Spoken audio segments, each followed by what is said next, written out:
dos grandes misterios dominan nuestras vidas: el dinero y el amor. ¿Qué es el amor? Es una cuestión que ha sido largamente explorada en libros, en canciones, en películas y en televisión. Pero no se puede decir lo mismo sobre la cuestión de qué es el dinero. No es de extrañar que las teorías monetarias no hayan generado ninguna película taquillera, pero que ni siquiera se haya mencionado en las escuelas es algo que debe ser analizado con detenimiento. Para muchos de nosotros, saber de dónde procede el dinero puede ayudar a afrontar el mito de la creación del dinero y la emisión del papel moneda. Lo que mucha gente cree es que el dinero lo crea el gobierno. Es cierto, pero solo hasta cierto punto. Estos metales y papeles que generalmente asociamos al dinero son, en realidad, creados por una agencia ligada al gobierno federal, llamada la Casa de la Moneda. Pero la mayor parte del dinero no es creado por ella, sino que lo crean en grandes cantidades cada día corporaciones privadas conocidas como bancos. Muchos creen que el dinero que prestan los bancos es el que han dejado en depósito sus clientes. Esto es lo que se cree, pero no es la verdad. En realidad, los bancos crean el dinero que prestan no de sus ganancias ni de los depósitos, sino directamente de la promesa de los prestatarios de devolverlo. La obligación del prestatario en un papel de préstamo incluye que debe pagar lo prestado más un interés. De lo contrario, perderá la casa, el coche o lo que sea. Es un gran compromiso por parte del prestatario. ¿Cuál es el compromiso por su parte del banco? El banco solo inventa dinero que no posee y lo escribe en la cuenta del prestatario.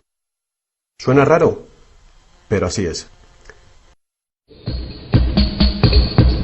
Para demostrar cómo este milagro de la banca moderna llegó a existir, atiende a esta sencilla historia. Es el cuento de los Goldsmith. Hace un tiempo, casi cualquier cosa se utilizaba como dinero. Tan solo tenía que ser portable y suficiente gente tenía que tener fe en que después se podría intercambiar por cosas que todo el mundo valorara, como comida, ropa, ollas, conchas, piedras preciosas, semillas de coco, bonitas piedras e incluso plumas. Todas ellas fueron utilizadas como dinero. El oro y la plata eran atractivas, ligeras y fáciles de llevar, así que algunas culturas se especializaron en trabajar estos materiales. Los trabajadores del oro, los Goldsmith, recuerda este nombre, lo pudieron convertir fácilmente en monedas, estandarizando las unidades de oro en función de su peso y de la pureza, hasta certificarlas. Para proteger su oro, los Goldsmith necesitaban una caja fuerte, y pronto sus vecinos llegaron a su casa para pedirles que les alquilaran un espacio donde guardar su dinero y sus joyas. Al poco, los Goldsmith acabaron alquilando cada estantería de su caja fuerte y cada pequeña cantidad de dinero depositada se convirtió en dinero en sus manos. El tiempo pasó y los Goldsmith hicieron una inteligente observación. Los depositantes raramente volvían a recuperar físicamente su oro, y nunca todos a la vez. Esto se debía a que usaban los cheques de los Goldsmith para comprar en el mercado como si fuera el propio oro. Este dinero de papel era mucho más eficaz que las pesadas monedas, y la cantidad podía ser simplemente escrita en lugar de la laboriosa una por una de las monedas para cada transacción. Mientras tanto, los Goldsmith crearon otro negocio. Prestaban su oro introduciendo un interés. Al tiempo que su papel moneda empezaba a ser aceptado, los prestatarios comenzaron a pedir sus préstamos en forma de estos cheques en lugar del metal. Su industria se expandió mientras más y más gente les pedía guardar su oro, lo que dio a los Goldsmith una idea todavía mejor. Sabía que muy pocos de sus depositantes sacaban su oro alguna vez, así que los Goldsmith pensaron que también podrían escribir más cheques ahora en función de los cheques del oro que habían dejado los depositantes en su cámara, además del oro de los depositantes que guardaban propiamente. Así, con tal de que devolviese el oro a los depositantes que lo desearan recuperar, nadie se daría cuenta del truco. Lo que no se sabe, no se siente. Y los Goldsmith, ahora más banqueros que artesanos, hicieron un mayor negocio del que podrían haber hecho prestando únicamente su propio dinero. Durante años se hicieron un beneficio secreto fabuloso, con los intereses de los depósitos de todos sus vecinos. Pero ahora que se había hecho una prominente figura en el pueblo, se levantaron sospechas de que estaba gastando el dinero de sus depositantes y amenazaron con sacar todo su oro si Goldsmith no explicaba su repentina riqueza. Al contrario de lo que se podría pensar, esto no afectó a su fortuna. A pesar de la duplicidad patente de su truco, su idea funcionó porque los depositantes no perdieron nada de su oro. Estaba seguro en la cámara de Goldsmith. En vez de sacar su oro, los depositantes acordaron que Goldsmith, ahora convertido en su banquero, debía compartir la fortuna que habían contribuido a crear, otorgándoles un interés por su oro. Esto fue el comienzo de la banca. El banquero pagaba un pequeño interés por el depósito del dinero de otra gente que después prestaba a un interés mayor. La diferencia cubría los costes de operación del banquero y su beneficio.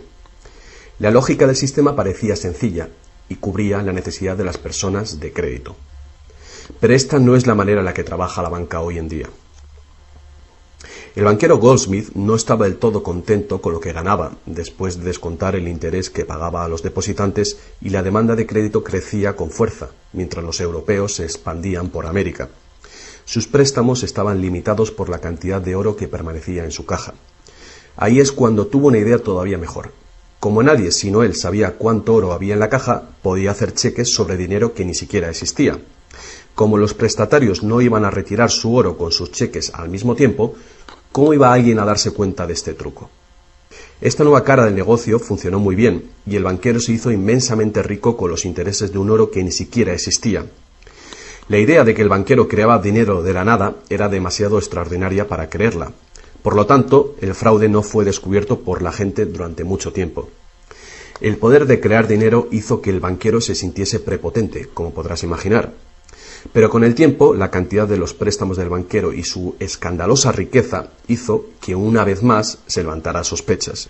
Algunos clientes empezaron a reclamar su oro en lugar de la representación en papel. Los rumores se propagaron y todos los demás depositantes acudieron reclamando su oro. El juego se acabó. La marea de propietarios de cheques intentando recuperar su oro creó largas colas, y el banquero no tenía oro y plata suficiente para devolver a sus legítimos propietarios. Esto se llama el pánico de los ahorradores, y es lo que todo banquero teme que suceda. Este fenómeno puede suceder en un determinado banco, pero afecta a la confianza del público en todos los demás banqueros. Todo hubiera sido mucho más fácil si, antes que nada, se hubiera prohibido la creación del dinero desde la nada. Pero las grandes cantidades de crédito eran esenciales para la expansión de los países europeos. Así que, en lugar de prohibir esta práctica, fue legalizada y regulada. Así que los banqueros acordaron poner límites a la cantidad de dinero fraccionado que pudieran hacer. El límite sería mucho mayor que el verdadero valor del oro y plata depositados. Lo normal era $9 artificiales por $1 en oro, es decir, real. Estas disposiciones fueron controladas mediante inspecciones por sorpresa. También se acordó que, en caso de un crack financiero, los bancos centrales apoyarían a los locales con inyecciones de dinero en oro. Solo si cracks en diferentes bancos al mismo tiempo se produjeran y la burbuja de créditos del Banco Central explotara, el sistema podría hacerse añicos y destruirse.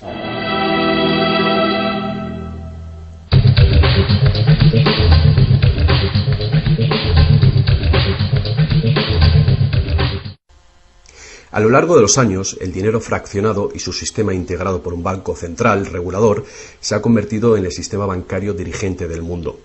Al mismo tiempo, el sistema fraccional del oro apoyando al dinero como deuda ha desaparecido.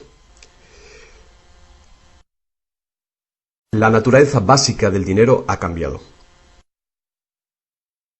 En el pasado, el billete de dólar era un recibo que te permitía cambiarlo por una cantidad de oro o plata determinadas. Ahora, un billete o dólar digital solo puede ser cambiado por otro billete o dólar digital. En el pasado, el crédito creado por los bancos privados solo existía en la forma de billetes de banco que la gente podía rehusar, como ahora se pueden rehusar otros cheques privados. En el presente, el crédito creado por bancos privados está legalmente aprobado que se convierta por dinero de flujo legal, es decir, los dólares, euros o libras que usualmente creemos que es dinero. El dinero de confianza, es decir, el fiat money, es dinero creado por decreto del gobierno, y la ley afirma que el público debe aceptar este dinero para todo tipo de deudas, o si no, los tribunales no considerarán la obligación de pagar esa deuda.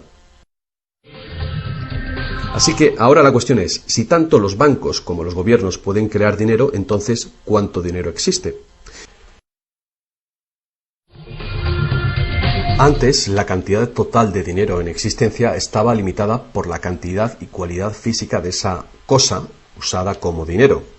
Por ejemplo, para crear dinero en oro o en plata, se debía extraer una cierta cantidad de estos metales de las minas.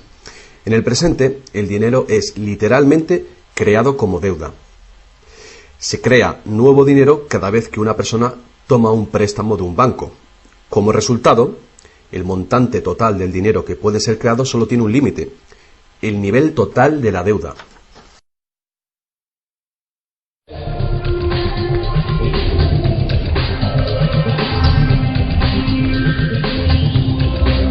Los gobiernos ponen una disposición adicional para limitar la creación de dinero, imponiendo reglas conocidas como requerimientos fraccionales de la reserva. Son arbitrarias en su misma esencia. Estos requerimientos varían de un país a otro y de un tiempo a otro. En el pasado se obligaba a los bancos a tener al menos $1 en oro por cada $10 creados. Hoy en día, la proporción ya no tiene relación con el dinero actualmente en depósito, sino con el dinero creado a su vez de la deuda creada sobre el dinero en depósito en el banco.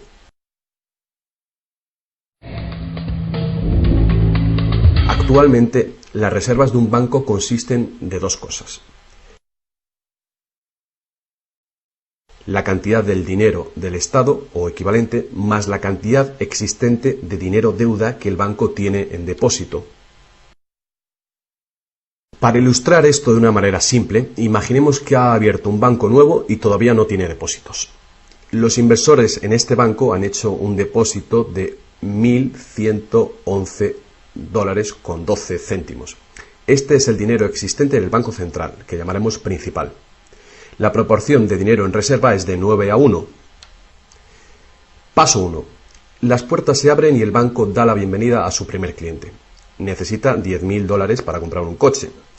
Con la proporción de 9:1, el nuevo banco necesita que el Banco Central le permita crear 9 veces esa cantidad, o $10.000, desde la base de la deuda contraída por la solicitud de préstamo del cliente. Esos $10.000 no se sacan de ningún lado. Es nuevo dinero simplemente tecleado en un ordenador como crédito del banco en la cuenta del cliente. El cliente tiene que firmar ese crédito para conseguir el dinero para comprarse el coche. Paso 2. El vendedor entonces deposita estos 10.000 nuevos dólares creados en el banco. Al contrario que el dinero creado por el gobierno, depositado en el Banco Central, este nuevo dinero creado por el crédito no puede ser multiplicado por la proporción de la reserva. En lugar de ello, es dividido por el ratio de la reserva, en una proporción de 9:1. Un nuevo préstamo de $9.000 puede ser creado sobre la base del depósito de $10.000. Si esos $9.000 son depositados por una tercera persona, en el mismo banco que lo creó en uno diferente, se convierte en una base legal para un tercer asunto de crédito bancario, esta vez por la cantidad de $8.100. Al igual que con las muñecas rusas, cada nivel contiene un pequeño dólar dentro de otro pequeño dólar. Cada depósito contiene el potencial para otro pequeño crédito en una infinita serie decreciente. Si el dinero del préstamo creado no es depositado en el banco, el proceso se detiene. Esta es la parte impredecible del mecanismo de creación de dinero basado en la deuda. Pero lo más probable es que el nuevo dinero creado en cada paso será depositado en el banco, y el proceso de la proporción de reserva de dinero se repetirá una y otra vez hasta que los $100.000 de nuevo dinero se hayan creado dentro del sistema bancario. Todo este nuevo dinero se habrá creado enteramente desde la deuda, y el proceso entero habrá sido autorizado legalmente por el depósito inicial de $1.111,12 que todavía permanecerán en el Banco Central. Lo que resulta más ingenioso de este sistema es que los libros de contabilidad de cada banco en la cadena deben mostrar que tiene un 10% más de depósitos que de préstamos. Esto da a los bancos el incentivo de adquirir depósitos para poder hacer préstamos, apoyando la impresión común pero falsa de que los préstamos proceden de los depósitos. A menos que los sucesivos préstamos estén depositados en el mismo banco, no se podrá decir que algún banco en particular haya pasado su límite inicial de 9-1 creando deuda de la nada. De cualquier manera, el sistema bancario es un círculo cerrado. El crédito bancario que crea un banco se convierte en el depósito en otro y viceversa. En un hipotético mundo de perfectos intercambios, el efecto último sería exactamente el mismo que si todo el proceso tuviera lugar en un solo banco. Esto es, el depósito en reserva inicial de $1.111,12 permite recolectar intereses por valor de más de $100.000 que el banco nunca ha tenido.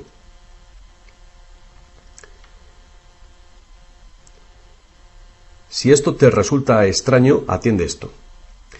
En tiempos recientes, como resultado de la presión de los lobbies bancarios, los requerimientos para hacer un depósito de reserva en el Banco Central prácticamente han desaparecido en la mayoría de los países.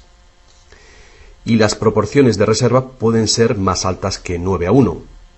Para algunas cuentas, 20-1 y para otras 30-1 son comunes.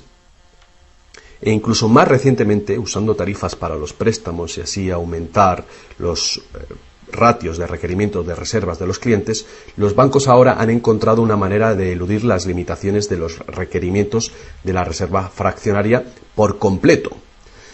Así que cuando las reglas son complejas, el sentido común real es bastante simple.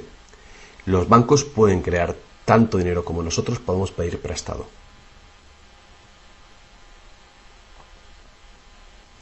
A pesar del interminable proceso de creación de dinero que hemos visto, tan solo alrededor de un 5% es el tipo de dinero creado por la Casa de la Moneda de entre todo el dinero que hay en circulación. Más del 95% de todo el dinero en el mercado hoy ha sido creado por alguien firmando una solicitud de endeudamiento con un banco. Y lo que es más, este dinero bancario de crédito es creado y destruido en grandes cantidades cada día, según se conceden nuevos préstamos y los viejos son pagados.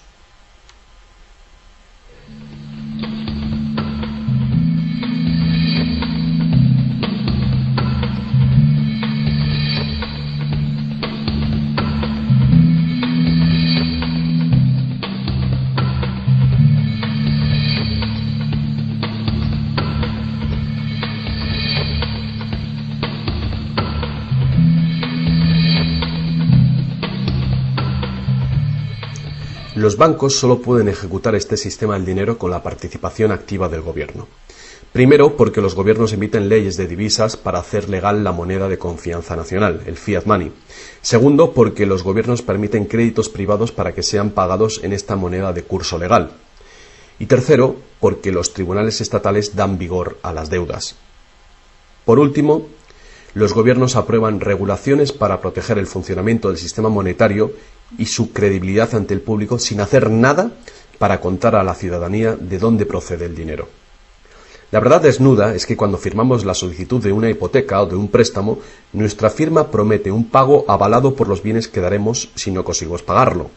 Y estas son las únicas cosas de verdadero valor envueltas en la transacción. Cualquiera que crea que cumpliremos con la obligación la puede considerar como un bien o valor intercambiable o vendible. Es una deuda y por lo tanto una forma de dinero.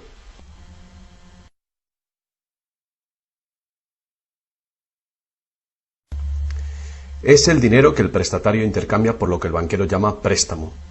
Así que un préstamo en el mundo real quiere decir que el prestamista debe tener algo que prestar. Si tú necesitas un martillo, prestarte la promesa de un martillo que no existe no te va a servir para nada. Pero en el artificial mundo del dinero, un banco promete prestar un dinero que no tiene y se le permite que sea aceptado como dinero. Y nosotros lo aceptamos así.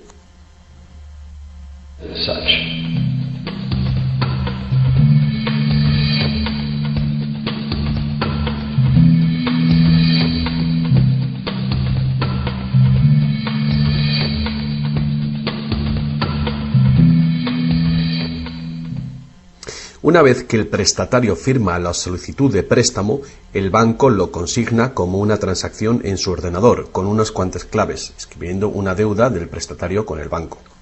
Desde el punto de vista del cliente, se convierte en un préstamo de dinero en su cuenta, porque el gobierno permite que esta deuda del banco con el cliente se convierta en dinero gubernamental de confianza, el fiat money, que todo el mundo tiene que aceptar como dinero.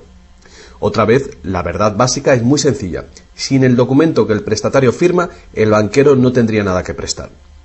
¿Alguna vez te has preguntado cómo todas las instituciones, el gobierno, las corporaciones, los pequeños negocios, las familias, pueden estar todos en deuda al mismo tiempo y por esas cantidades tan astronómicas?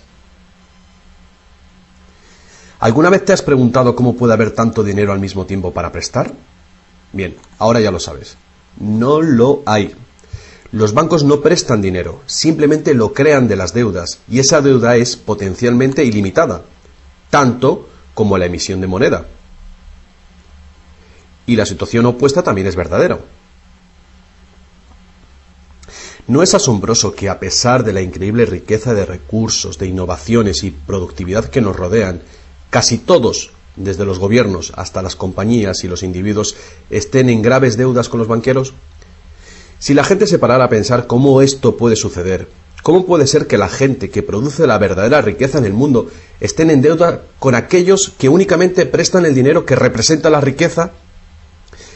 Todavía más alucinante es que una vez que te das cuenta de que el dinero en realidad es deuda, nos damos cuenta de que si no hubiera deuda, no habría dinero.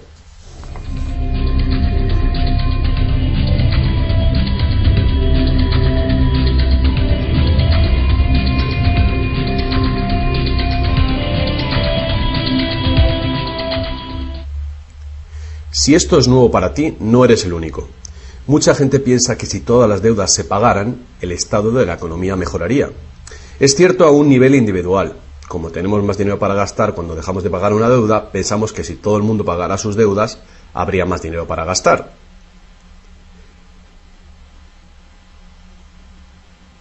Pero la verdad es justamente la contraria. No habría dinero de ningún tipo. Así es. Somos totalmente dependientes de renovar continuamente el nivel de crédito bancario para que haya dinero en existencia. Sin préstamos no hay dinero, que fue justamente lo que pasó durante la Gran Depresión en Estados Unidos. El suministro de dinero se cortó drásticamente, al tiempo que los suministros de préstamos se cortaban.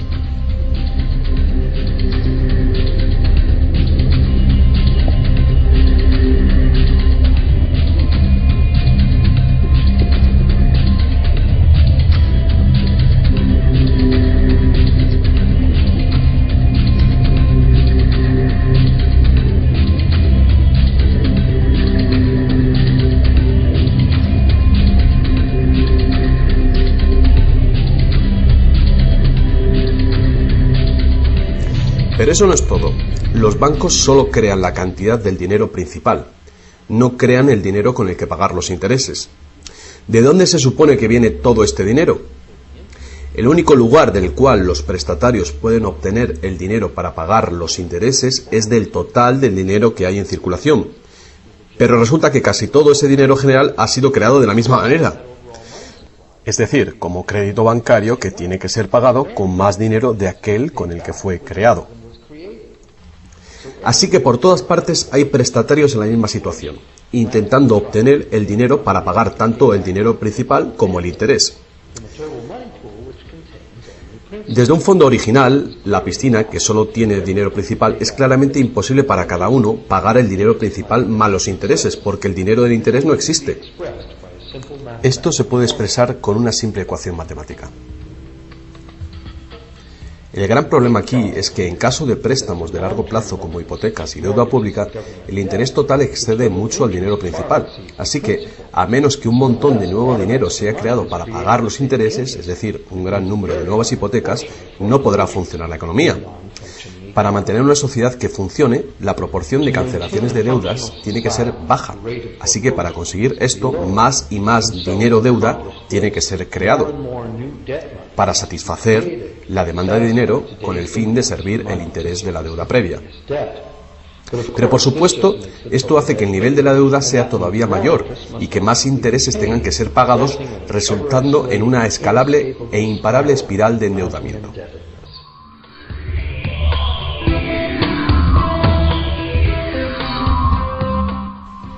Tan solo el lapso de tiempo entre el dinero creado procedente de los nuevos préstamos y su devolución evita la bancarrota del sistema entero.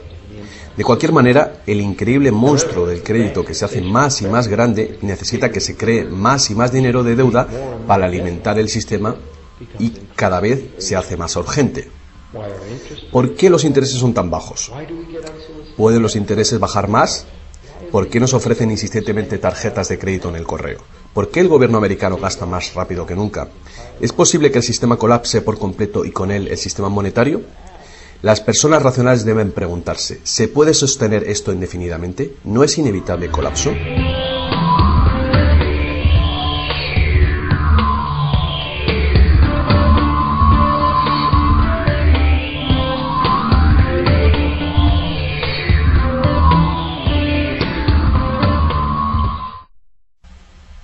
El dinero facilita la producción y el intercambio de bienes. Cuando el suministro de dinero se incrementa, el dinero se convierte progresivamente en menos valioso, a menos que el volumen de intercambios y de suministro de dinero crezcan en la misma proporción. Hasta que nos damos cuenta de esto, cuando escuchamos que la economía crece a un 3% por año, creemos que lo hace en una constante regular, pero no es así. El 3% de este año representa un 3% más de intercambio de bienes y servicios que hace un año, porque es un 3% del nuevo total. En vez de una línea recta como imaginamos sobre las palabras, es una curva exponencial que es cada vez más inclinada. El problema, por supuesto, es que el crecimiento perpetuo de la economía real requiere un perpetuo y escalable uso de los recursos naturales. Más y más cosas tienen que ir desde los recursos naturales hasta los basureros cada año para evitar que el sistema colapse. ¿Qué podemos hacer ante esta terrorífica situación? Una cosa, necesitamos un nuevo concepto del dinero. Es tiempo de que más gente se pregunte a sí misma y a sus gobiernos 4 preguntas muy simples. A lo largo del mundo, los gobiernos piden prestado dinero con interés a los bancos privados. La deuda del gobierno es un componente principal dentro de la deuda total. El pago de esos intereses hace que el gobierno tenga que cargar a los ciudadanos con más impuestos. Ahora que sabemos que los bancos simplemente crean el dinero que prestan y que los gobiernos les han dado el permiso para hacerlo, la primera pregunta es ¿por qué los gobiernos eligen pedir prestado a los bancos privados con interés cuando los propios gobiernos podían crear el dinero que necesitan sin ningún interés ellos mismos? Y la segunda gran cuestión es ¿por qué se crea dinero como deuda? ¿Por qué no se crea dinero que circule permanentemente y que no tenga que ser represtado con intereses para existir? La tercera, ¿cómo puede un sistema monetario funcionar solamente con un crecimiento perpetuo y acelerado y poderse considerar una economía sostenible? ¿No es lógico que el crecimiento perpetuo y acelerado y la sostenibilidad sean incompatibles? Y finalmente, ¿qué es lo que hace que nuestro sistema económico sea tan dependiente del crecimiento perpetuo? ¿Qué es lo que necesitamos crear para que nuestra economía sea sostenible? Hubo un tiempo en el que cargar con interés al préstamo se llamaba usura y era susceptible de severas penas, incluida la muerte. Todas las grandes religiones prohibían la usura. La mayoría de los argumentos contra la práctica de la usura eran morales. Se entendía que la única función legítima del dinero era la de ser un medio de intercambio de bienes y servicios. Cualquier manera de ganar dinero procedente del dinero se consideraba labor de un parásito o de un ladrón. Sin embargo, al tiempo que aumentaban las necesidades de crédito en el comercio, el argumento moral cedió paso al razonamiento de que prestar representa riesgo y pérdida de oportunidad para quien presta, y por lo tanto, cobrar por este coste era justo. Hoy en día, estas ideas parecen triviales. Actualmente, la idea de ganar dinero del dinero se considera la mejor ocupación que hay. ¿Para qué trabajar si tu dinero puede trabajar por ti? Sin embargo, para tener un futuro sostenible, queda claro que el cobro de interés es un problema moral y práctico al mismo tiempo. Imagínate una sociedad y una economía capaces de perdurar siglos porque en lugar de acaparar sus reservas capitales de energía, se autorrestringiera según sus ingresos actuales. Ya no cosecharía más madera que crezca en el mismo periodo. Toda la energía sería renovable, solar, eólica, gravitatoria, magnética, y las demás que se descubran. La sociedad se sostendría dentro de los límites de sus recursos, ya que reutilizaría o reciclaría todo y la población se mantendría. Tal sociedad no podría existir si estuviera dependiente de un sistema monetario que a su vez depende del crecimiento acelerado perpetuo. Tal economía sostenible necesitaría un sistema monetario también capaz de sostenerse sin crecimiento. Digamos que todo el dinero en circulación se representa por este círculo. Además, imaginemos que los prestadores de dinero también tienen dinero verdadero para prestar. Pero si algunas personas dentro del sistema empiezan a prestar dinero cobrando interés por ello, entonces su parte del suministro total del dinero aumentaría. Y si siguen prestando todo el dinero que se devuelva, cobrando siempre interés por ello, ¿cuál sería el inevitable resultado? Ya sea oro, dinero confianza o de deuda, no importa, los prestadores de dinero acabarían con todo el dinero. Y después todos pasaríamos a estar en quiebra y ellos acabarían con toda la propiedad real. Solo si los beneficios de prestar dinero con interés fueran equitativamente distribuidos entre la población, se podría resolver este problema. Fuertes impuestos sobre los beneficios de los bancos podrían posibilitar este equilibrio, pero entonces no habría incentivo para los bancos. Si fuéramos capaces de liberarnos de la situación actual, podríamos imaginar la banca como un servicio social sin ánimo de lucro. Diseminando sus beneficios a la sociedad como un dividendo universal de los ciudadanos, prestando sin cobrar interés alguno.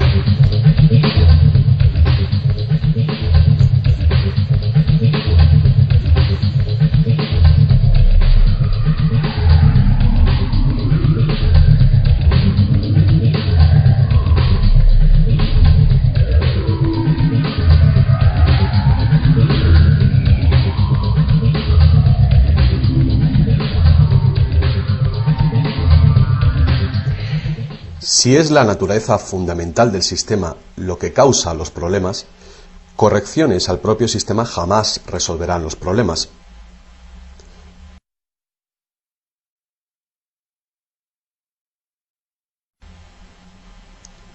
El sistema en sí debe ser reemplazado.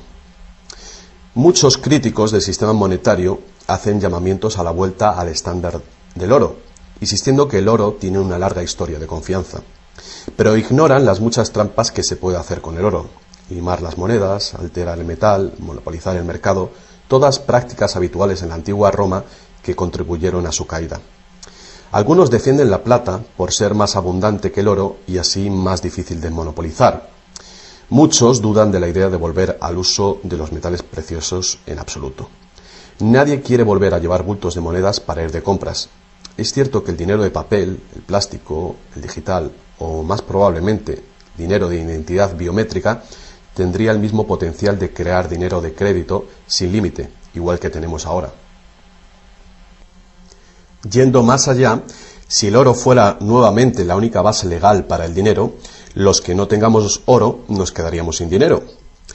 Otros críticos del sistema monetario insisten en que la codicia y la deshonestidad son los principales problemas, y que puede haber un sistema más equitativo que volver al estándar de plata o de oro. Muchos grandes pensadores han sugerido maneras alternativas para crear dinero. Muchos sistemas de intercambio crean dinero como deuda, de la misma manera que hacen los bancos, pero se hace transparentemente y sin cobro de interés. Por ejemplo, un sistema de trueque expresa la deuda como horas de trabajo, considerando el valor de todo trabajo igual y a la par con el dólar, y así permite que la hora de trabajo sea igualada con el precio del dólar de los bienes y servicios. Este tipo de sistema puede organizarlo cualquier persona capaz de gestionar la contabilidad. La preparación ahora de sistemas de trueque a nivel municipal sería prudente en previsión del inminente colapso del sistema actual. La reforma monetaria, al igual que la reforma electoral, es un tema muy polémico. Es una reforma que requiere una voluntad de cambio y de pensar, fuera del cubículo habitual. La reforma monetaria, igual que la reforma electoral, no vendrá fácilmente, ya que los más privilegiados por el sistema existente actualmente harán todo lo posible para mantener sus ventajas. Ahora que hemos visto que el dinero es solo una idea y que en realidad el dinero puede ser cualquier cosa que concebimos, os presento un único sistema monetario para tu consideración. Este modelo está basado en sistemas que funcionaron bien en el pasado, sistemas en Inglaterra y en Estados Unidos que fueron destruidos por los banqueros Goldsmith con su sistema de reserva fraccional. Para crear una economía basada en dinero libre de interés, el dinero puede ser creado y gastado por el gobierno creando infraestructuras para la economía, tales como carreteras, puentes, ferrocarriles, puertos y mercados públicos. Este dinero no sería creado como deuda, sino como valor. Este valor serían las infraestructuras que pagaron con ello. Si este nuevo dinero proporciona más comercio, requiriendo su uso, no produciría inflación alguna. En el caso de que los gastos gubernamentales sí causaran devaluación o inflación, habría dos posibilidades para resolverlo. La inflación es equivalente a un impuesto plano sobre el dinero. No importa si el valor del dinero se devalúa en un 20% o si el gobierno nos quita con impuestos un 20%. El efecto en nuestro poder adquisitivo es el mismo. De esta manera, la inflación, en lugar de impuestos, podría ser políticamente aceptable con tal de que sea debidamente empleada. El gobierno podría contrarrestar la inflación recaudando impuestos y eliminando este dinero del mercado.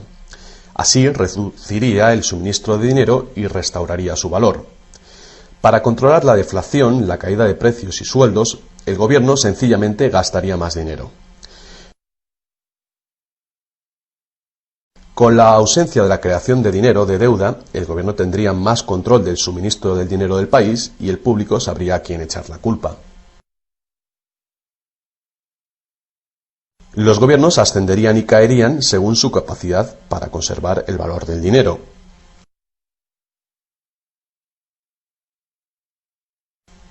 El gobierno dependería de los impuestos como ahora, pero los impuestos llegarían mucho más lejos, ya que ninguna parte de ellos se gastaría en pagar intereses a los banqueros.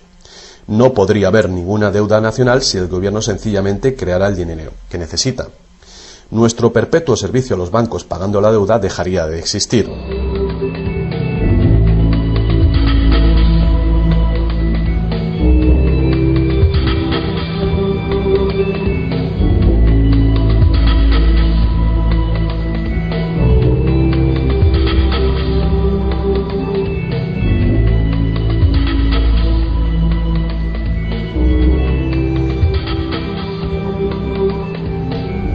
Lo que no nos han enseñado es que democracia y libertad son, de hecho, una forma ingeniosa de dictadura económica.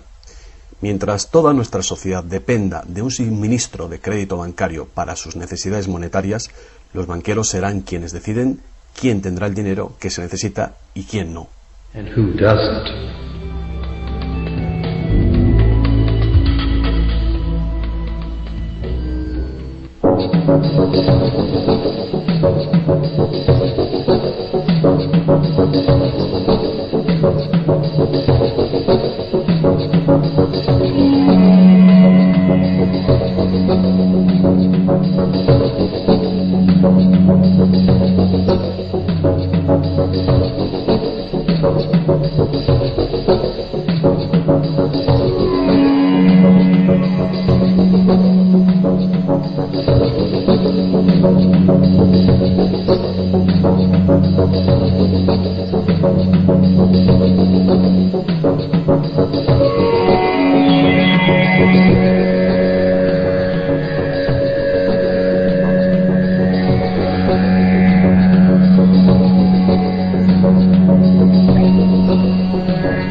Poca gente hoy en día sabe que la historia de los Estados Unidos ha sido en su mayor parte la lucha por liberarse de los bancos europeos. Esta lucha llegó a su fin en el año 1913, cuando el presidente Wilson ratificó el Acta de la Reserva Federal, permitiendo así al cártel de banqueros internacionales controlar el dinero de Estados Unidos.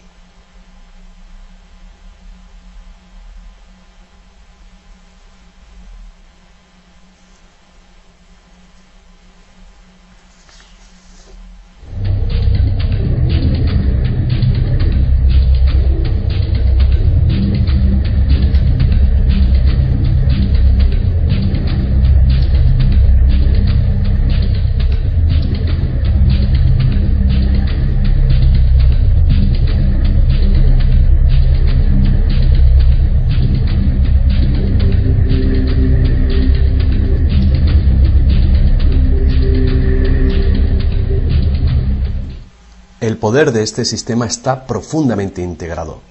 También lo está el silencio del tema entre los medios de información y en la educación. Hace años, un primer ministro canadiense hizo una encuesta entre centenares de personas, no economistas, especialistas altamente formados y personas de a pie. La encuesta reveló que ni un solo encuestado tenía un conocimiento preciso de cómo se crea el dinero. De hecho, descubrió que hasta los empleados bancarios ni siquiera habían contemplado alguna vez el asunto. ¿Y tú? Have you?